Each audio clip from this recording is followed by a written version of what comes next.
Good evening. I am Scott Sackett. If you like this video, please consider subscribing, leave a review, comment if you like it, if you have comments. I'm going to do a review tonight of John Byrne's X-Men Artifact Edition. I've had this for a while. I have not done a review of this. I thought it would be a good time to do one. John Byrne, during the late 70s, early 80s, started in Charlton Comics. He then went to Marvel, did Iron Fist, did Champions, did some Marvel team up. At some point in there, he was put on X-Men with Chris Claremont, written by Chris Claremont. X-Men was drawn by Dave Cockrum. The book was bi-monthly, which means it comes out every other month. Started to get popular. Now, supposedly, there's a little controversy about why John Byrne got on the book, or why Dave Cockrum got off the book. One story says that Dave Cockrum was doing more work in the office and didn't have as much time to draw. Some people have said he couldn't do a monthly book. I'm not sure what the truth is, but for whatever reason, the artistic team changed. Terry Austin was brought into ink. Terry Austin had inked an issue of, I thought I had it here, I should have grabbed it, of Star-Lord, a magazine-sized book, and I don't see it. Okay, anyway, he had inked an issue of Star-Lord, and everyone was happy with the results. Terry Austin had made a lot of noise around the Marvel offices that he felt like he could do a good job inking John Byrne's pencils. So the result is John Byrne did an issue of Iron Fist that had the X-Men in it, and then he started the X-Men. And this is the artist edition. If you're it's the Artifact edition. Now the reason why it's called the Artifact edition is because it does not have any complete stories. Terry Austin has retained all of his art, and he would not allow them to put his art in this book. And so it was impossible for them to do complete stories like they had on the Fantastic Four book, the Fantastic Four Artist Edition. So they called this the Artifact Edition. Now there's other books that IDW does called Artisan Editions. Now these are a lot smaller.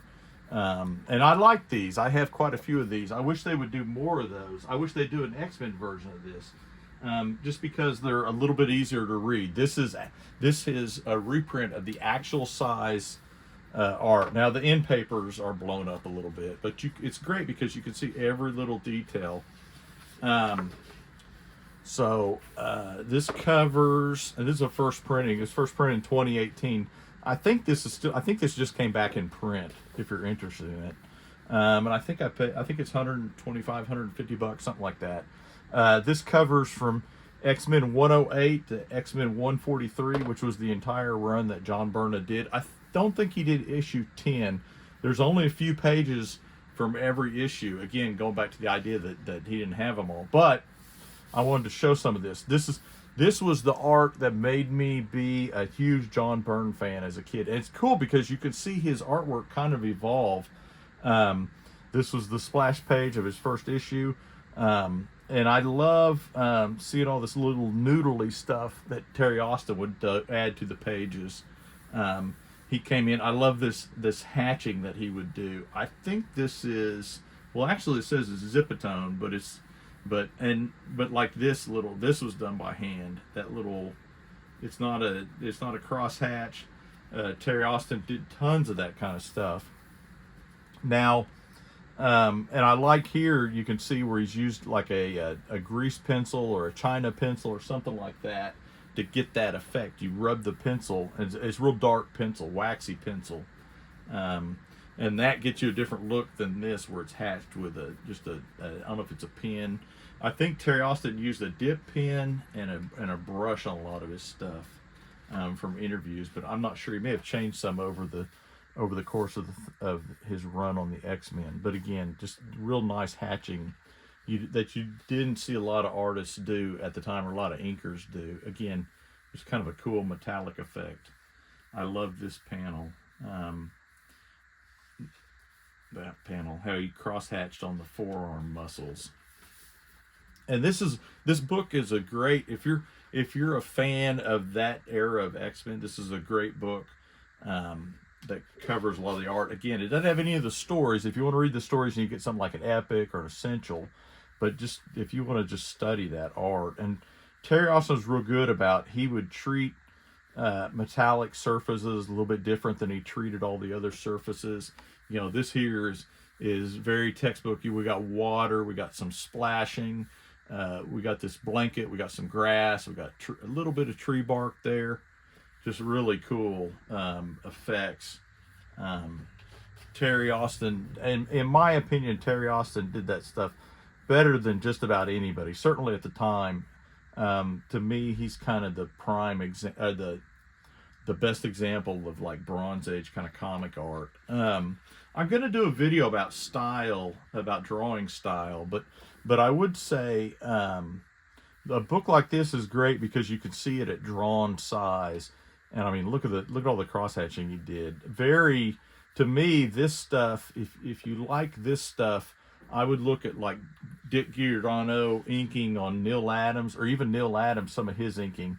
He would use a lot of these kind of, not really, it's cross hatching, but it's not like a standard, two ways and then a third way across it. He uses that to kind of get a real cool effect there on Wolverine's face. And it's interesting to compare this to the printed comics, because a lot of this stuff gets lost in the comics. And see, he would come in, I mean, see, there's Zipatone in there, just a little bit. Terry Austin was one of the first artists that I ever saw in America that used Zipatone. So he uses Zipatone there. But the bad thing about Terry Austin is Terry Austin works so clean. It's almost, this looks like, I mean, it's very hard to see any of the how he did it kind of stuff. Here's like one of the rare examples. You may not be able to see this on camera, but he did a hatching and then a cross hatching, and then he went in with a white. You can see a little bit of white out, or white, some sort of white tool that he used there. I don't know if it was maybe acrylic paint in a dip pen or some sort of white pen. There are several white markers.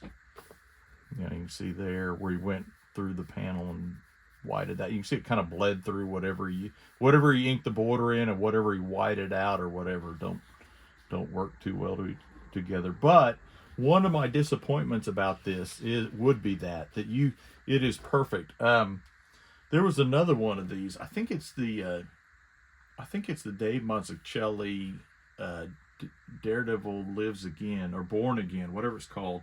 That is kind of the same way. It's so clean that you can't see what he did. Versus, if you watch my review of the Fantastic Four Artist Edition, you can see, John Byrne left because all that stuff he inked himself, and he left a lot of his pencil work under there, and you can barely see any pencil work in any of this. This is all Austin's inks. He was very thorough about erasing. But what's here is awesome looking. I mean, look how he's doing the muscles of, I don't know if this is Sauron or just a pterodactyl. I think it's just a pterodactyl of some sort of dinosaur, flying dinosaur.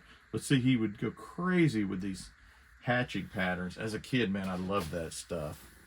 There's a little bit of Zipatone.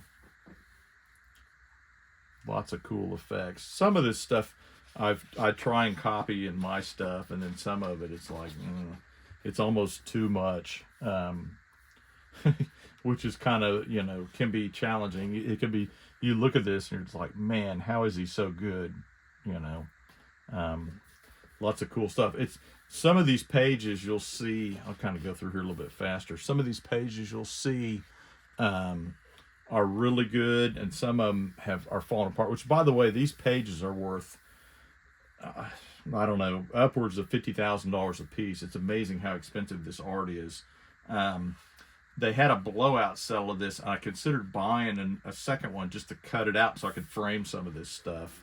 I still have considered scanning it. I have a big scanner. Again, a halftone or a Zipatone on Storm's Cape, and then there's cross hatching, and he put a white Zipatone on top of that to kind of tone it down. There's a Zipatone pattern, kind of a random pattern in that shadow. Terry Austin at this time, he had a pretty complete bag of tricks that he was pulling out of. I love, and again, I don't know how much of this is John Byrne or how much of this is Terry Austin. John Byrne has not complained, but he's talked about how he thought Terry Austin made his inks were too mechanical looking. John Byrne kind of wanted something more organic. There's another artist edition of John Byrne, or another artisan edition of John Byrne that is his Marvel work, and it shows a bunch of different. It shows from the beginning to the end of his Marvel career, and it has a bunch of different inkers, and it's really interesting to see how they all do it a little bit different. Now, one of these issues was not inked by Terry Austin. It may have been this one. It was when they were in Japan. I think it is. I think this page may be the only page that's not inked by Terry. I don't know if it says in the front. It's jarring if you look at it like in the essential. Let's see. Yeah. 118. There's one page is inked by Ricardo Villamonte.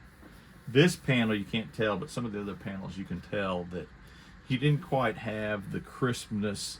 So you can see on the hatching there, it's finer than Terry Austin would do, but it's also not as uniform as Terry Austin would do. Terry Austin, I mean, I think all this hatching and stuff, I think he would use a ruler for just about every bit of it, which is pretty impressive. But I mean, the results speak for themselves. I mean, this book became a breakout book, and this really is what I'm convinced made John Byrne's career. 'Cause from this he went to the Fantastic Four, and then he went to Superman, and after that I don't know that he did a whole lot that people were super crazy about. Again, some hatching there on Wolverine's leather jacket. The reflections in Scott's sunglasses, just really cool stuff. Alpha Flight, again, this is the kind of stuff that really I think made John Byrne, set John Byrne apart from a lot of other artists of the time. He would go through, I guess they're in some kind of drugstore or something. Oh, it's a malt shop and drugstore. Drugstores used to have counters where you could get Cokes and ice cream and stuff, but he's got this rack with comics on it, and Terry Austin's gone in and lettered all these titles, these comics, and there he did the store. And in fact, this is an example. This particular book, 122, I read interviews with Austin where he has said that when John Byrne did like this Storm, Ororo goes back to her childhood home, and she finds out it's kind of become like a, I don't know, like a crack house. What wouldn't be a crack house at the time, but whatever, it's kind of drug place. I guess they're shooting up with heroin. But he said John Byrne didn't put all the graffiti on the wall, so Terry Austin went in and put all this graffiti on the wall. He would go in and add stuff. So this page is interesting because someone has taken the original art and went in and colored it, and I don't know if it was somebody that was good or somebody that was bad, but it's interesting because that page is worth a lot of money. I don't know if its value is decreased by the addition of color or not. Again, here's a cool Spider-Man splash. Years ago I was doing samples. In fact, I just did a video about some Spider-Man samples, and this is kind of the look I was going for with my Spider-Man. Very cool. Again, the arcade thing. John Byrne was a master of doing kind of this computer stuff. That if you really look at it, you're like, well, there's not much there, but it's kind of almost like a 70s high-tech kind of thing. I don't know if he was influenced by some of the science fiction stuff at the time, like Logan's Run and some of the computers they had, or not. Again, just a cool hatching. The one direction, and then he gradually makes it darker and darker. Very cool. Anyway, if you're interested in this era of comics, or if you're an artist and you like John Byrne, you should have this. This is The three John Byrne ones, I don't. This isn't my favorite, I don't think, but it's hard to say. This is set on my drawing table for months now, and I've been looking at it, and I copy out of this a lot. Not on my comics, but in my sketchbook, I'll find a good, for example, like this here, like a good arm, or a good. That's a great hand, and I'll copy that, so that just to kind of help improve my work, you know. And again, I'm gonna do a video about style, about drawing style. This is cool. He implied this, like, well, we don't have any more pages of this, but he implied this whole nightclub with just like lights and stuff and a few people with the disco floor. This is disco. So this is one of the pages that somebody's probably kicking themselves because it's faded. So I don't know if if it's got the sun got to it, or if Terry Austin used something that wasn't as permanent on this one, but it started to get damaged. And you'll see this throughout this Hellfire story. This is pretty cool. I've never been able to figure out why this page doesn't have lettering on it. This one either. Like the Hellfire stuff, the lettering was on the pages at this point. Oh, this is a page. Look how bad that page looks. Now, not in a good way, but it's really faded. Even here, now that looks like a marker to me, so that may be why that's faded. But the rest of it seems pretty dark on that page. And Terry Austin may have used markers for part of this. Boy, that page. Whew, that seemed at the time John Byrne was selling these pages at conventions for like $20 a piece. So, you know. So he came to Oklahoma City. And I've heard that he was selling pages, and I was not able to go to the convention. I was a kid. I remember for years I had a flyer for it hanging up on my mirror at my parents' house. I was so annoyed, so disappointed that I couldn't go. But I have met him a couple times. He signed my Fantastic Four Artist Edition, and I'll show this. This is how much of a fan I am of this stuff. So I've had this book since the 80s. It's the trade of the Dark Phoenix saga, and mine's been signed by John Byrne and Chris Claremont. But I carry this with me so long, like the corners have been wore flat or wore round. I carried this with me all through art school, and I would read it and read it and reread it. It's just to me that's like kind of one of my favorite comic stories, and I love the art. I love the story. This is cool. This double page splash. Terry Austin he had like inked some, like somewhere in here's there's the Phantom Stranger right there. Somewhere in here's Popeye. John Byrne has said on his forum that he wasn't annoyed that it was done, but he was annoyed that it came to be a thing where people would kind of look for it, you know. Anyway, you can see the lettering. It's just pasted on lettering. I don't know, newer stuff, it's lettered digitally, so to me, owning newer pages wouldn't be as cool, because it wouldn't look as much like a comic. This is where they're fighting the Dark Phoenix, or they're fighting the Imperial Guard on the dark side of the moon. Great stuff. It's amazing to see the difference. I mean, these pages were the same paper. How some of them are really yellowed. I guess it just depends on how they were stored.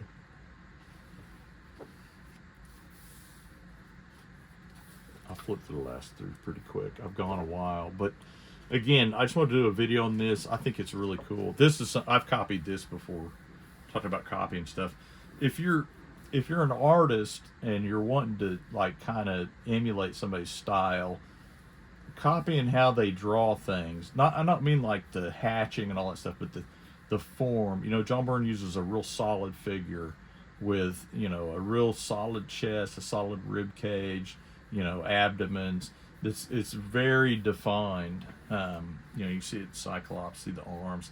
That to me, that's the kind of stuff that if you want to draw like somebody, that's the kind of stuff that you look at, that you study. Like how do they construct the figure? And you can even be like, how do they tell a story? Which of course John Byrne has changed over the years. a lot on how he tells a story. Wow, look how clean that page is compared to that one. Again, I think some of this was like a marker because it's fake. This is cool. That sequence, that is so cool with that hatching. I mean, I could study this stuff forever. And Terry Austin, I don't know how he just noodled that out. And I said earlier he used rulers for a lot of this stuff, but I think a lot of it he freehanded. But I mean, look at that. I mean, obviously this is probably a nib pen, and so it's thin, and then it gets thin and then thick until, you know, just kind of a flexible pen that you dip in an inkwell. Cool stuff. All the little textures, like the stitching on the costumes and stuff. I mean, I really do consider this kind of stuff like the pinnacle of the stuff I like the pinnacle of comic art. There are people that are more realistic. There are people that are more cartoony, but this is the kind of thing that I like. Wow, that whole panel faded out. I wonder if that was like statted in or something. Anyway, I'll wrap this up. That's cool. I've copied that too. How he just that solid figure. And John Byrne really got better. I mean, you could see it in this book, I think. He got better as he went along. Oh, here's some pencils. Pencils of his era from that time are really hard to find because it all got inked and they didn't stat them. But, you know, you can kind of see some of the hatching that he did in the pencils. But then you look at what Terry Austin did. Oh, here's like a page. Again, this is what John Byrne did. And this stuff is rare to see. More of the Dark Phoenix stuff. They had the ending change. This is a cool. I love this cover. And again, if you'll copy something, that's a cool. How does John Byrne put together a rib cage and a torso?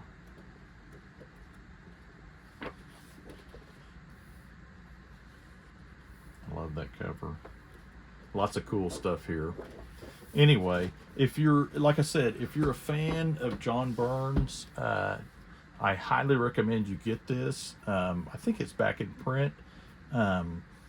Anyway, it's John Byrne's X-Men Artifact Edition, published by IDW, not Marvel, but IDW. You know, and I'll say this, IDW's had some bad press lately. So if you're interested in this, I would say not to wait forever, because, you know, this may not be available forever. When it goes away, the price of this are going to skyrocket.